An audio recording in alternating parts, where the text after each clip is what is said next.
Okay, Opa Music. We have with us the beautiful, the gorgeous singer Nia. Hi. And Nia, well, we know Nia from Zen, but it's Nia.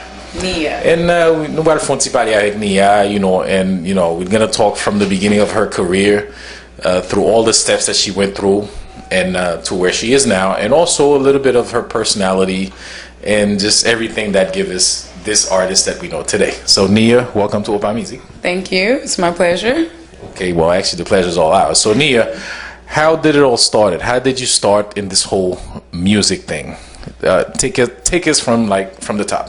You want me to take you way back? Way back, from the very top of it. Okay, way back. I can't really vouch for this. This is my mom telling me this. I would sing in the crib. So from the crib, I've been singing. But as far as like what I can recollect, I've been singing in school since elementary school. Whenever we had a music teacher, his name was Mr. McCormick, and I went to school in Miami, Florida, born and raised. And I used to go to the school called Miami Park Elementary, and I can say that he was one of the first like actual adults involved in music that really got me interested in wanting to learn. Let's say, like, do you remember in school, or if in music class, they would have like the keyboard that had also like a flute extension in it. So you would only be able to play it if you blew into the flute or the tube. Well, I went to elementary school in Haiti. Oh, okay. We didn't have those in Haiti. Right. So. Well, here in Miami, I don't know for all of America, but that was the type of instruments that we had in music class. So he was one of the people that really instilled like the actual learning of notes and just the whole dynamics of music. And from then, I've always been involved in like class plays, performances, get a group of kids together, especially for like holidays like Martin Luther King. We'd get together for that, and that basically followed me throughout my school career. Okay, so you started with you started with doing shows and doing stuff like that, but why singing? Why singing? Why not play an instrument, or why you chose to sing? I don't know. It was never really like, okay, I'm consciously saying, okay, I'm gonna sing and nothing else. I've always been interested in other in instruments, but I can say maybe I'm a little lazy when it comes to that, because I love the piano, love the bass, love the guitar, but to really take the time out to really learn has been like, not happening. But I guess I saw that was my strength. So that's why I focused on the singing. Okay, as far as you can remember, when did you start like singing and say, you know what, okay, this is it? When did you start taking it seriously, or did you ever take it seriously until someone came and said, you can really do this? I always took it seriously. I guess from the time I was in elementary school, the fact that adults paid attention and acknowledged the fact that, okay, hey, you have talent, why don't you keep doing these things? I guess from that moment on, because when I was about 12, 13, I was actually in an R&B group with other girls, and we were doing it on a very serious level where we wanted to get signed. We worked with a local producer, his name was Will, and we went to the studio in South Beach, we recorded music.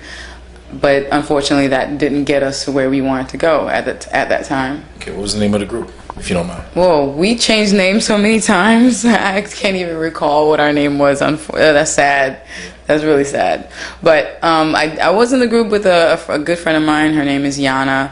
And there was another young lady who was in the group. And she went to the New World School of Arts that's here in Miami, Florida. But it's like one of those things where when it didn't happen, everybody sort of just went and focused on other things. Like Yana, she went on to become a nurse practitioner. She lives in Dallas right now. And, and I am where I'm at. All right, but you started singing R&B, so obviously that was your first love. Right. How did you end up in compa? Tell us, how did you... Compa was almost like by accident, because...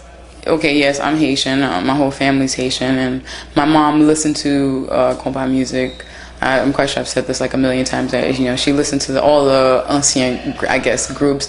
No offense, Skasha, Coupe Cloué,